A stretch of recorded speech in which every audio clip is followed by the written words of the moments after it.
വചനയാത്ര സംഖ്യ 26 രണ്ടാമത്തെ ജനസംഖ്യ. മഹാമാരി നിലച്ചതിനു ശേഷം കർത്താവ് മോശയോടും പുരോഹിതനായ അഹ്റോന്റെ പുത്രൻ എലയാസറിനോടും അരുളിച്ചെയ്തു, ഇസ്രായേൽ സമൂഹത്തിന്റെ 20 അതിനുമേലും വയസ്സും യുദ്ധശേഷിയുമുള്ള സകലരുടെയും കണക്ക് ഗോത്രം ഗോത്രമായി എടുക്കുക. കർത്താവ് കൽപ്പിച്ചതനുസരിച്ച് ഇസ്രായേലിൽ 20 അതിനുമേലും വയസ്സുള്ളവരെ ജെറീക്കോയുടെ എതിർവശത്ത് ജോർദാൻ അരികെയുള്ള മോവാബ് സമതലത്തിൽ മോശയും പുരോഹിതനായ എലയാസറും കണക്കെടുക്കുന്നതിന് ഒരുമിച്ച് കൂട്ടി. ഈജിപ്തിൽ നിന്ന് പുറപ്പെട്ട ഇസ്രായേൽ ജനം ഇവരാണ്. ഇസ്രായേലിന്റെ ആദ്യജാതനായ റൂബൻ, റൂബന്റെ പുത്രന്മാരായ ഹനോക്ക്, ഫല്ലു, ഹെസ്രോൻ, കർമ്മി എന്നിവരുടെ കുലങ്ങൾ. ഇവയുൾപ്പെട്ട റൂബൻ ഗോത്രത്തിൽ 43,730 ആളുകൾ.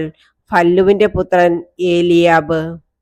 ഏലിയാബിന്റെ പുത്രന്മാർ നെമുവേൽ, ദാഥാൻ, അബീറാം.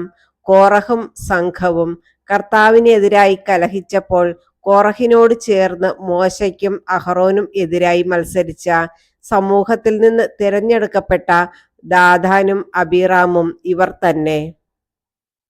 ഭൂമി വാപിളർന്ന് കോറഹിനോടൊപ്പം അവരെ വിഴുങ്ങുകയും അഗ്നി 250 പേരെ ദഹിപ്പിക്കുകയും ചെയ്തപ്പോൾ ആ സംഘം മരിച്ച് ഒരടയാളമായി തീർന്നു. എന്നിട്ടും കോറഹിന്റെ പുത്രന്മാർ മരിച്ചില്ല. ശിമയോൻ ഗോത്രത്തിൽ നെമുവേൽ, യാഖീൻ, യാമിൻ, സേരഹ്, ഷാവൂൾ എന്നിവരുടെ കുലങ്ങൾ. ഈ കുലങ്ങൾ ഉൾപ്പെട്ട ശിമയോൻ ഗോത്രത്തിൽ 22,200 ആളുകൾ. ഗാദ് ഗോത്രത്തിൽ സെഫോൻ, ഹഗ്ഗി, ഷൂനി, ഓസ്നി, ഏരി, അരോദ്, അരേലി എന്നിവരുടെ കുലങ്ങൾ. ഇവയുൾപ്പെട്ട ഗാദ് ഗോത്രത്തിൽ 40,500 ആളുകൾ. യൂദായുടെ പുത്രന്മാർ ഏരും ഓനാനും. ഏരും ഓനാനും കാനാൻ ദേശത്ത് വെച്ച് മരിച്ചു. യൂദാ ഗോത്രത്തിൽ ഷേലഹ്, പേരസ്, സേരഹ് എന്നിവരുടെ കുലങ്ങൾ. പേരസിന്റെ കുലത്തിൽ ഹെസ്രോൻ, ഹാമൂൽ എന്നിവരുടെ കുടുംബങ്ങൾ. ഇവയുൾപ്പെടുന്ന യൂദാ ഗോത്രത്തിൽ 76,500 ആളുകൾ. ഇസാക്കർ ഗോത്രത്തിൽ തോല, പൂവാഹ്, യാഷുക്, ഷിമ്രാൻ എന്നിവരുടെ കുലങ്ങൾ. ഇവയുൾപ്പെട്ട ഇസാക്കർ ഗോത്രത്തിൽ 64,300 ആളുകൾ. സെബുലൂൺ ഗോത്രത്തിൽ സെരദ്, ഏലോൺ, യാഹ്ലേൽ എന്നിവരുടെ കുലങ്ങൾ. ഇവയുൾപ്പെട്ട സെബുലൂൺ ഗോത്രത്തിൽ 60,500 ആളുകൾ. ജോസഫിന്റെ പുത്രന്മാർ മനാസയും എഫ്രായിമും. മനാസയുടെ പുത്രൻ മാഖീർ. മാഖീർ ഗിലെയാദിന്റെ പിതാവായിരുന്നു. ഗിലെയാദിൽ നിന്ന് യേസർ, ഹേലക്, അസ്രിയേൽ, ഷെക്കേം, ഷെമിദ, ഹേഫർ എന്നിവരുടെ കുടുംബങ്ങൾ.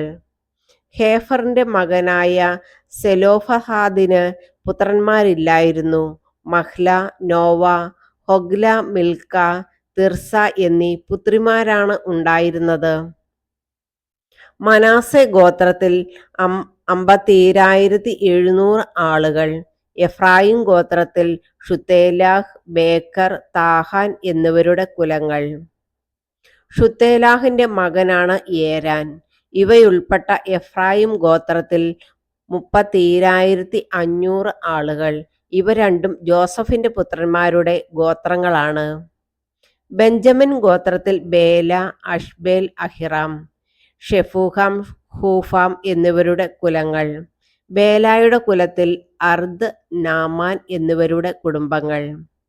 ഇവയുൾപ്പെട്ട ബെഞ്ചമിൻ ഗോത്രത്തിൽ 45,600 ആളുകൾ. ദാൻ ഗോത്രത്തിൽ ഷൂഹാമിന്റെ കുലം. ദാൻ ഗോത്രത്തിൽ 64,400 ആളുകൾ. ആഷേർ ഗോത്രത്തിൽ ഇമ്ന, ഇഷ്വി, ബറിയ എന്നിവരുടെ കുലങ്ങൾ. ബറിയായുടെ കുലത്തിൽ ഹേബർ, മൽക്കിയേൽ എന്നിവരുടെ കുടുംബങ്ങൾ. ആഷേറിന് സേറ എന്നൊരു പുത്രി ഉണ്ടായിരുന്നു. ആഷേർ ഗോത്രത്തിൽ 53,400 ആളുകൾ. നഫ്താലി ഗോത്രത്തിൽ യഹ്സേൽ, ഗൂനി, യേസർ, ഷില്ലേം എന്നിവരുടെ കുലങ്ങൾ. ഇവയുൾപ്പെട്ട നഫ്താലി ഗോത്രത്തിൽ 45,400 ആളുകൾ. അങ്ങനെ ഇസ്രായേൽ ജനം ആകെ 6,01,730 പേർ ഉണ്ടായിരുന്നു. കർത്താവ് മോശയോട് അരുളിച്ചെയ്തു, എണ്ണമനുസരിച്ച് ഇവർക്ക് ദേശം ഭാഗിച്ചു കൊടുക്കണം. വലിയ ഗോത്രത്തിന് കൂടുതലും ചെറിയ ഗോത്രത്തിന് കുറവും. അങ്ങനെ എണ്ണമനുസരിച്ച് ഓരോ ഗോത്രത്തിനും അവകാശം നൽകണം. നറുക്കിട്ടു വേണം ദേശം വിഭജിക്കാൻ. താന്താങ്ങളുടെ പിതൃഗോത്രത്തിന്റെ പേരിലായിരിക്കും അവകാശം ലഭിക്കുക. ആളേറിയ ഗോത്രത്തിനും ആള് കുറഞ്ഞ ഗോത്രത്തിനും അവകാശം നറുക്കിട്ട് ഭാഗിക്കണം. ലേവി ഗോത്രത്തിൽ ഗർഷോൺ, കൊഹാത്ത്, മെറാറി എന്നിവരുടെ കുലങ്ങൾ.